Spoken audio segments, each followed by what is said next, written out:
Hello, you are listening to the Mets in the UK podcast, your home for Mets content in the UK.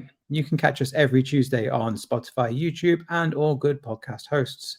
You can also find us on Facebook, Instagram, Blue Sky, Threads, and X at Mets in the UK, or you can use the hashtag MITUK to get involved. Just to preface tonight's episode, it is Jackie Robinson Day. So I'm going to start off by giving a massive shout out to Jackie Robinson, obviously no longer with us, but nonetheless, a very important day for baseball, recording tonight on Jackie Robinson Day. This evening, joined by Toria. How are you doing, Toria? Good. Yeah. Hi. Good evening. How are you? I'm good. Yes. Thank you very much. And we're joined by Tracey, who's back from the States. How are you doing, Trace? I'm good, thank you. Fantastic. I think that's probably the best place to start. Tell us all about your trip. It was a wonderful trip. I was meant to be going to 3 games. I ended up going to 5, and I'm now officially the Mets lucky charm as we won all 5 of them, which is an improvement from last year. That was brutal. I could actually say that that's Toria's fault. No. Because last year she was there and this year she wasn't. So it's Toria's fault. I'll take it all. Everything's always my fault. It's fine. I'm used to it. Good. Yeah, and the atmosphere at City seemed loads better this year than last year. It was a packed house for opening, like home opener, and just absolutely buzzing. Met some great people. Met Mike Janella, Matt Searle, and saw again Colin Cassell. And if you look back at our guest podcasts, you'll see those. Just a little bit of a drop there. And saw Mets Junior again, and they are at Mets JR on Twitter.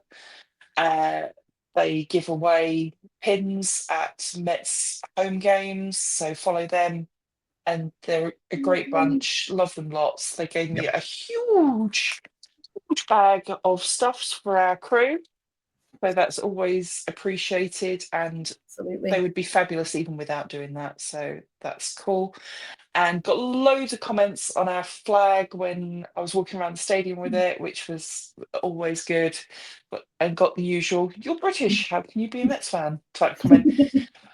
But if you are going to City Field anytime, or any other Mets game for that matter, and you want to represent, we do have some travel flags on sale as lovingly displayed by Toria there. And I believe they are £10 each. So get in contact us by DM and we can sort that out for you. But yeah, that was my trip. Fantastic. Sounds like an amazing time. So it was. It does, and actually, we said at the time, like the electricity from City Field, it came through. It came through on all of the broadcasts. It looked like it was quite literally bouncing, despite being freezing cold. It was bloody freezing, but so good. So far, I've only shared my pictures and things on Twitter, but I will get on the other socials and share them there as well this week. It's just, what it's like, limited data and stuff when you're abroad. Yeah. But yeah, it looks amazing. We're glad that you were there representing us and getting to see our boys and meet some of our Mets in the UK friends. Yeah.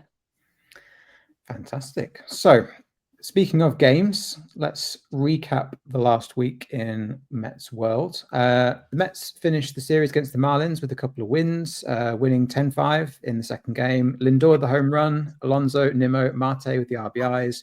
Holmes mostly good in that game. Game quite memorable for Steve Gelbs, delivering hot chocolate to Mets fans in the cold. And Derek Hill made one of the catch of the year contenders for the Marlins. Yeah. I hate to give out Marlins shout outs, but fair play to him on that one. That was quite the catch. Game 3, Mets beat Mets lost the Marlins 5-0. Sorry. Poor bats. McGill had a shaky start. Lots of pitches from him. Beatty error led to some Marlins runs. The bullpen was decent, but Diaz gave up 3 runs to put the game out of sight. Marlins carrying on the good catching. Dane Myers with a ridiculous catch to end the game in that one. Then went across to Sacramento for the Athletics. I'm not going to say the O word.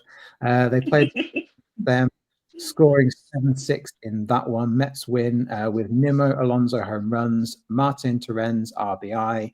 Canning started well, but started to fall apart in the sixth. Diaz, another concerning game from him. Mets Athletics game 2, Athletics winning that one 3-1. Nimmo with the home run. Peterson gave up 2 over 6 innings. Buto with the remaining 2 innings there. Not the best loss for the Mets. They then went on to win against the Athletics 8-0. Vientos, Torrens, Lindor, Beatty with the RBIs. Senga pitched 7 innings, which was a great outing for him. And then last night, first game against the Twins, Mets coming out of that one, 5-1 winners. Soto with a home run, finally. Alonso and Vientos with RBIs. Holmes was great. Bullpen was solid. That was also Carlos Mendoza's 100th career win. So congratulations to Carlos Mendoza on that one. So quite a few things have happened in the games over the last week. Toria, we know you've been watching. What are your thoughts? Always. A couple of things. Alonso continuing to be solid. He is, I mean, whatever happened during the off season, it's done him wonders. We've got old Pete back. Absolutely loving that. Really pleased that Soto finally got his second home run last night. He's been getting unnecessary grief. It's very unfair. He's been constantly getting on base. He's been doing his thing. He's been drawing out mega long at bats. He's been doing his bit. So there've been a few pieces around today, which just, it's just clickbait stuff. And I'm not going to get into it because I don't want to give it the time that it just doesn't deserve it. So I'm really pleased to have seen that.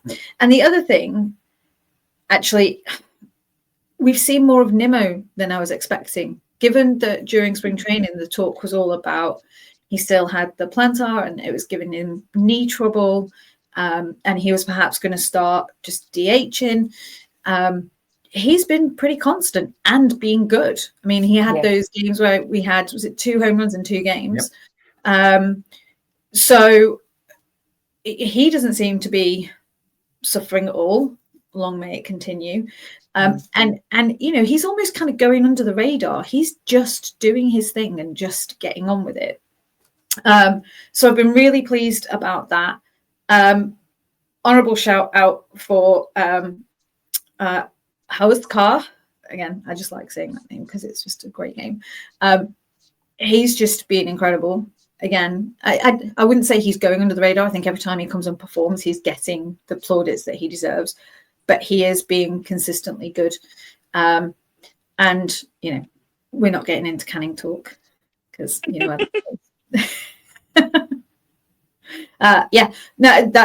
think, we're not going to win every game.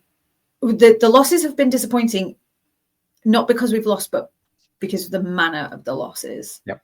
Yeah. Each time we've lost, it's not been to a bit of bad luck or whatever. It's been because we've been poor. We've been flat. We've made errors. That's disappointing, but it's not a worry. It's going to happen. These guys are on the go constantly. You can't expect them. They are human. You can't expect them to be on it the whole time. And it just seems that if 1 or 2 of them are a little bit flat or make an error, it kind of gets contagious and permeates throughout the team for one game. But then they shake it off. We're still, the only team that's not lost back-to-back games. We keep winning series. So that's, I always say, just win the series. Don't worry about winning every game. Win the series. Mm-hmm. Yeah, then the Mets have won 4 series in a row. Victory against the Twins tonight. We'll see them take the 5th in a row. It's worth mentioning, they are 11-5 to start the season, and they're not playing great. They're only going to get better. This is the thing. So, there are positives. Obviously, there's things to work on, but like you say, they're human. It's the nature of the baseball season. Tracey, have you caught any of the games over the last week? I've been watching either the game in the morning, or when it's on a UK friendly time, watching it at a UK friendly time. Continuing Toria's honourable mentions, can I give out a mention to our catching battery at the moment? Our Lord Absolutely. and Saviour of the London series, Torrens, and Hayden Senga.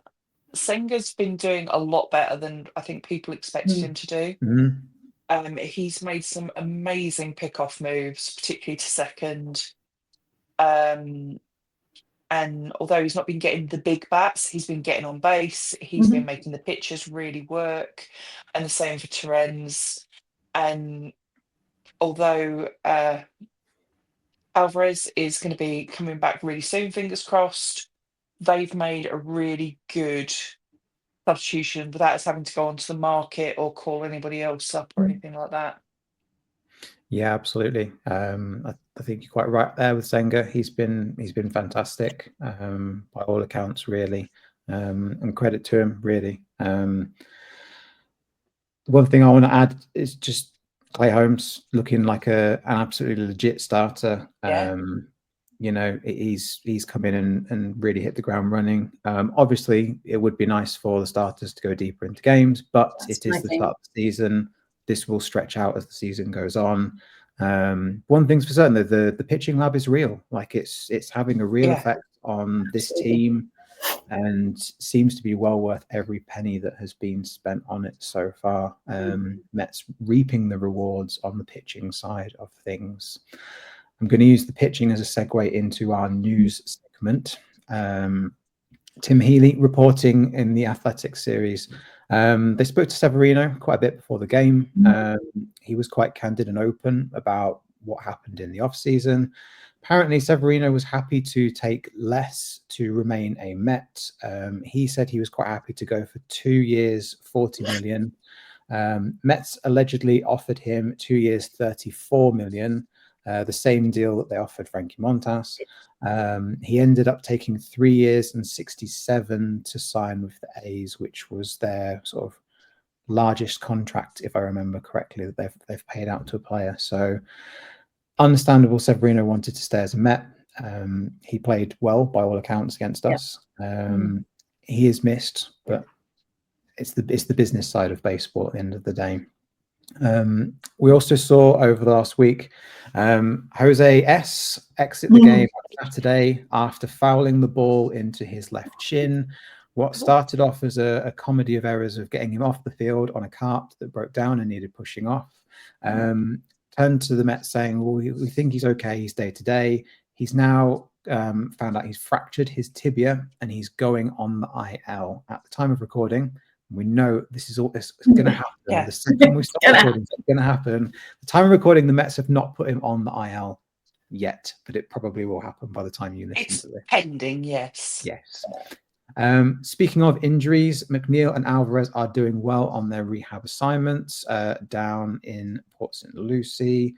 Blackburn is also doing some live BP today at some point, which is good for him, getting him back into fitness and throwing at his best. Hector Gomez reporting that Ronnie Mauricio is playing his first rehab game today as well.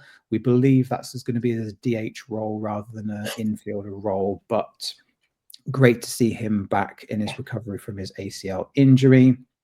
Anthony Tacoma reporting Sean Manaea has received an MRI that showed improvement. He's resumed playing catch off flat ground. He's not going to progress beyond that over the next 10 days. Mets want to be extra sure that he's fine before they start ramping that up further, which I think we can all agree is sensible, especially after last year with Kodai Senga.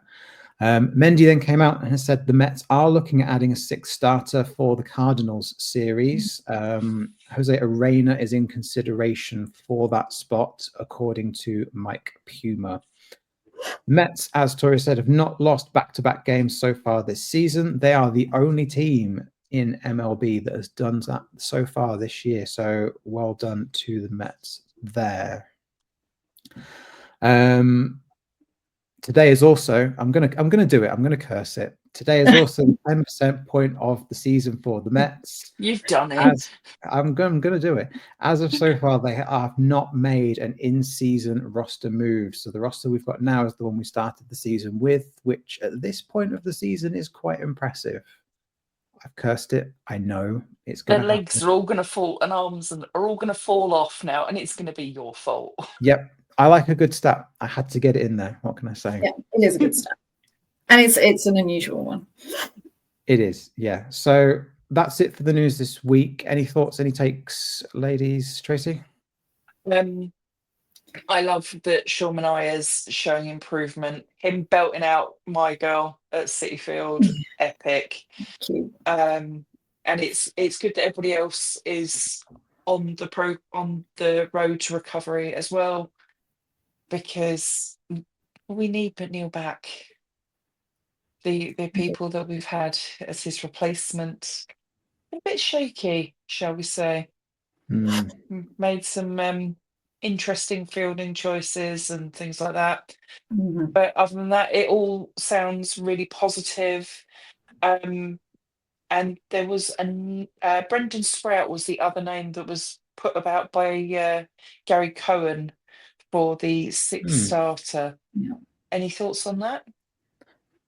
I'd take that. I'd be more than happy with seeing Sprout up. I feel it might be a little bit too soon. Jose Arena at least has major experience and is probably a bit more seasoned for that role.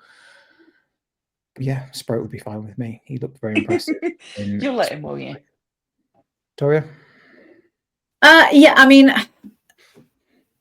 I was going to touch on the Arena thing. I agree. I think there's a few different ways that they can go at it, right? It's likely to only be a short-term thing. So it's an up one game, back down again. So that's going to play a part too. So flexibility there. If you do that, it's a good opportunity because we're in a strong position at the moment. You could throw Sprout in for that start, just because we're in a if our results were reversed right now, our record was reversed, you probably wouldn't consider it. But I wouldn't be mad about that. Urena is the safer option.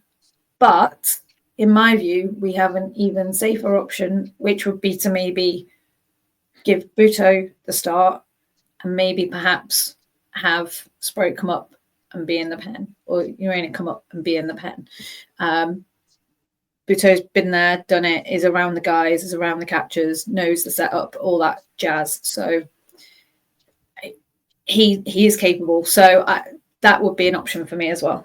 I think the other thing to consider there with that as well is that if Buto does move into that starter role, Dedniel Nunez is almost due back as well, which he could then take the role in the pen.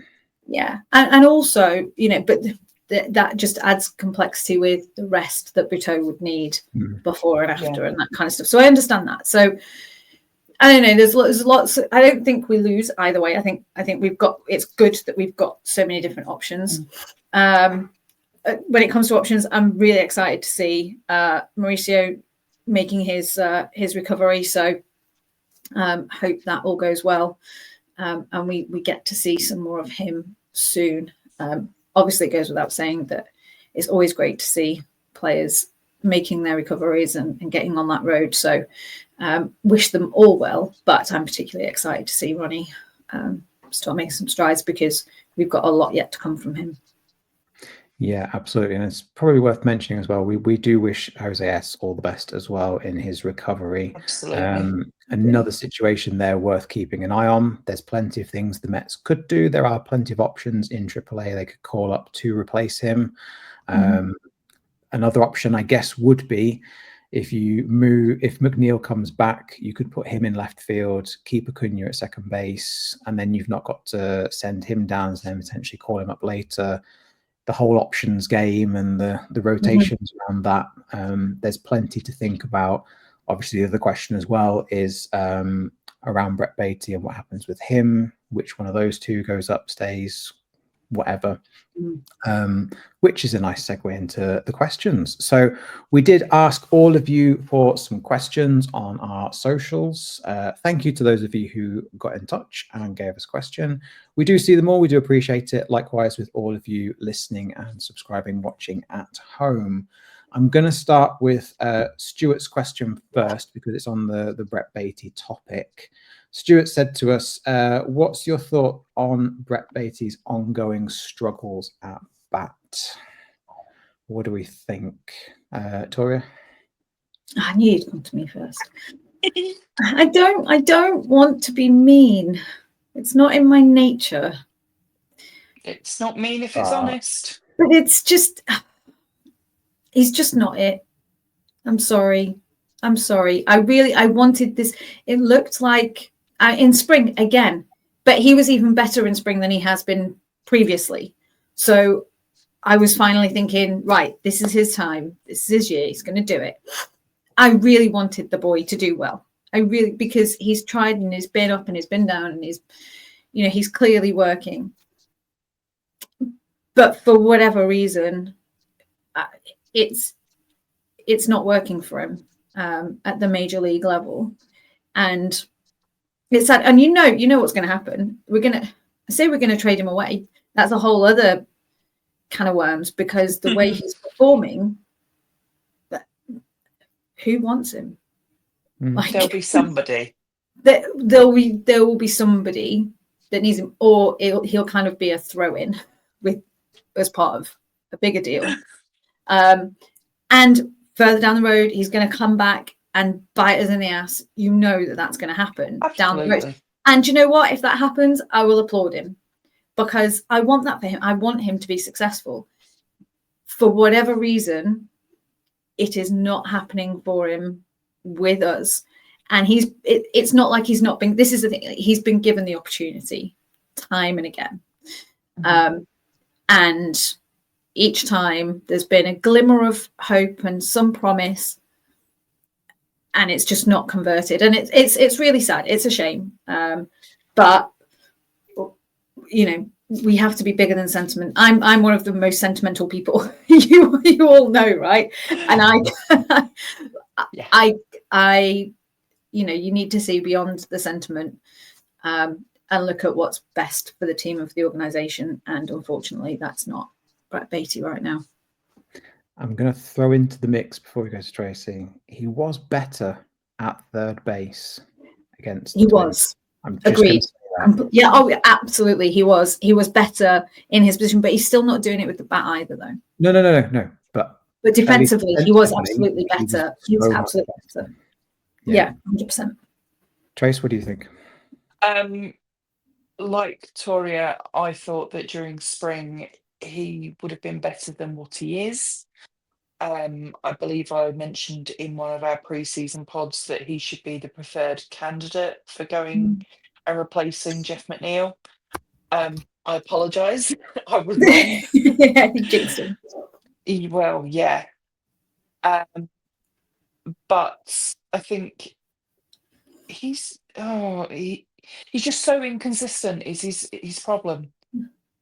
He has moments where you could think you could be a day-to-day player, and then he goes and stuffs it up, unfortunately, and makes a silly mistake, which I understand all players make mistakes, but he's just seemed to be compounding at the moment because there's so many so frequently. I think it's time to give up on the Brett Beatty experiment. That's fair. I agree with everything you guys have said. I do feel he'll come back and potentially bite us if he does play against us in the future. Yeah, time will tell. We'll see what will happen with Brett Beatty. Speaking of former Mets, question from Joe. Did the Mets give up on Wilmer Flores too soon? Wilmer Flores having, by all accounts, a great time. Did we give up on him too soon, Tracey? Yes, I love Wilmer. He is he's probably my favourite former Met that's still an active player, and I adore that boy. And can we have him back, please? And that's all I have to say on the matter. And I know I'm a sentimental, silly old lady, but never mind. Okay, fair enough. Tor? Yeah, I mean, again, it's coming back to the sentiment thing. I don't think Wilmer Flores did anything wrong. We didn't make him an offer. We didn't want to keep him. We've got to remember the situation that we were in at the time, the ownership that we had at the time. We had a good year, and then we know what happened at the end of that year. And he was not a fall guy from it, but just one of those. It was a decision that was made to not keep him around. I think it was just felt that he was probably at his peak, and they wanted to try and improve on that. But I think the way I would characterize what Flores is doing now is a renaissance. So I don't necessarily think we did give up. I don't necessarily think he's not exactly set the world alight since he left us. I love him to bits. Don't get me wrong. Absolutely adore him. And I am pleased that he's doing well. But renaissance, he's not been consistently this good since he left. So I would have loved to have seen him stay at the time, but I don't necessarily think that we gave up on him too soon. Yeah. For me, Wilmer's one of those people that I associate with my early years of being a Mets fan. So the sentiment is there for me as well, like you guys have said. However, we are a very different ball club than what we were back then under the ownership. I think it'd be a different scenario if he was with the team now. But yeah, he's gone on and done better things, and that happens in baseball. Sometimes players need that fresh start. They need to change the scenery, and they go on and do better things elsewhere. So, yeah, I think that's it really on that one. Another question we had come in was from Andrew, who said, "Could Kodai Senga win the Cy Young?" This was following his 7 innings pitched. What do we think, Tracey? I think if he stays healthy and consistent, then there is always a chance. I would say probably not, but there is always hope. In the last 3 starts, he's pitched 77 to 79, thrown 77 to 79 pitches in those starts, and that is insane to have that level of consistency. And just need him to stay healthy, and there's always that chance. Yeah, absolutely. What about you, Tom? Well, he can if he keeps performing. The good thing about Cy Young is it's probably 80% based. This is like where I prefer Cy Young to MVP. 80% stats based, right? So if your numbers are there, you're going to be in the conversation. So as long as he keeps his numbers there, he can't not be in the conversation. And then there's a much lesser percent that is kind of based on people's opinions and the fact that he plays for the Mets. Poor guy. I know. It shouldn't be a factor, but we know it is. So in theory, if we took these 3 starts and he stays healthy and we can extrapolate this for the rest of the year, yeah, why not? But there's massive competition always, of course. It's a very strong pitching league. I hope he's in the conversation, because that'll mean that he's had a great year. Yeah, absolutely. I think, as you hit the nail on the head there, the National League is full of great pitchers. It's a difficult thing to be up there in the conversation, but with the pitching lab, like we've already talked about, and as long as the numbers are there, he will be in that conversation.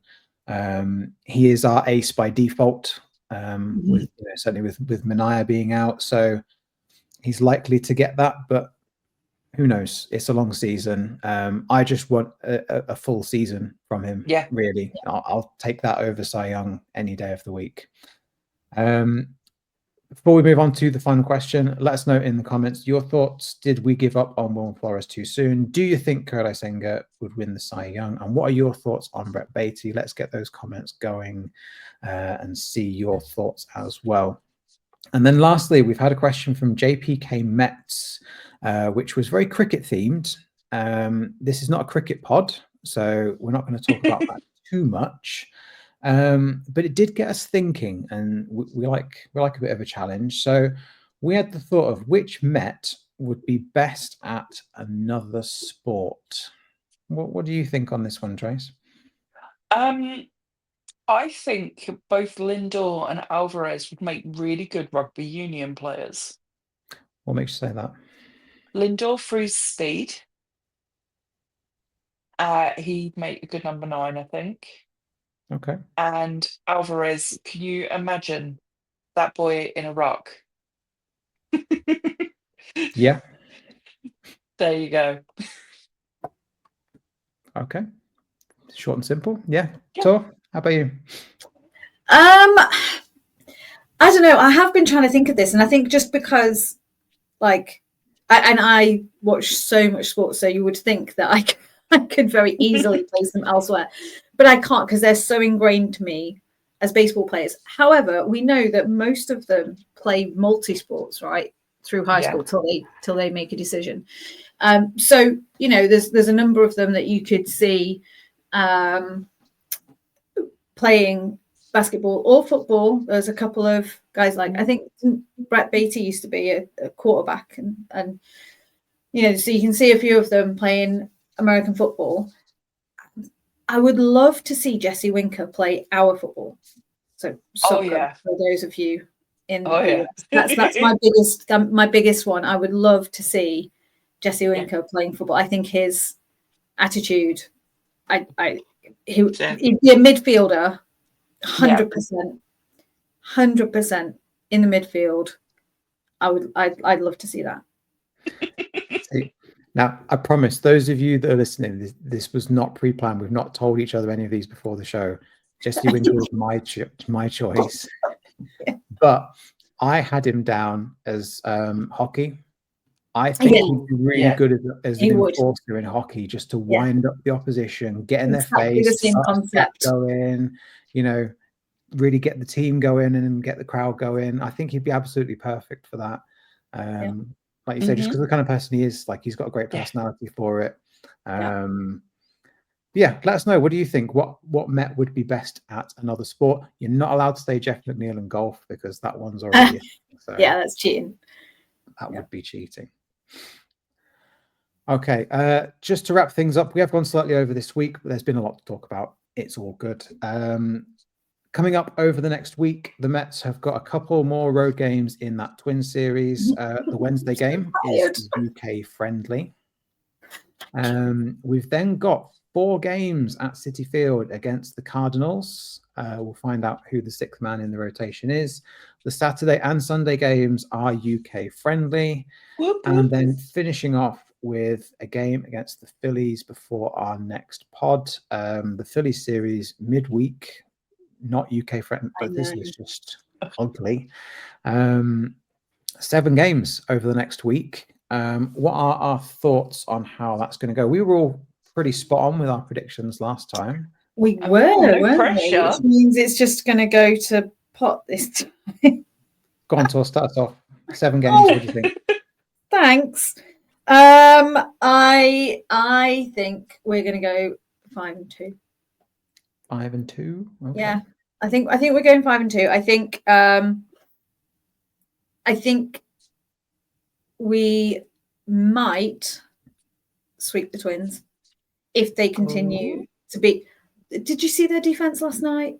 Was it as bad as the Athletics? It was up there for sure. There was some really, really poor defensive plays. I think we can sweep them. I mean, you'd have thought that we could sweep the Athletics and we didn't. But And then I think we'll split with cards. And we're going to win that first Phillies game of the year at Seafield. It's good.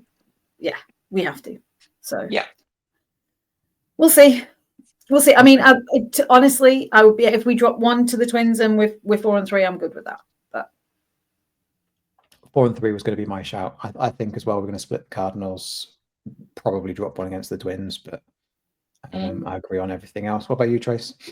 I agree with the 4-3. I do have a random factoid that I've just seen on Twitter about tonight's starters.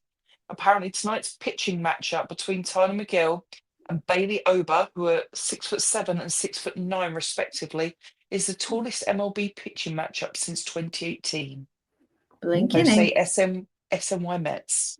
Can you imagine me stood in the middle of them? I can. Yes. You'd be around their knees, bless them. Oh, that'd be funny. Pocket size tour. Yeah. Pocket me. And on that note, we'll end the podcast there.